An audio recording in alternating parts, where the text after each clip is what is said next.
Hello po guys. Dito po guys, ang ganda ng mga bulaklak.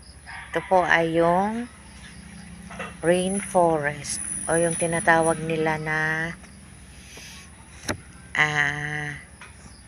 wave of love. Ito ba yun? Wave of love na bulaklak. Ito po guys, napakagandang bulaklak. Tingnan niyo po. Tsaka ito ito yung sensation na bulaklak. Ang ganda po guys, ang ganda po ng ang bulaklak. And po guys, ang tataba.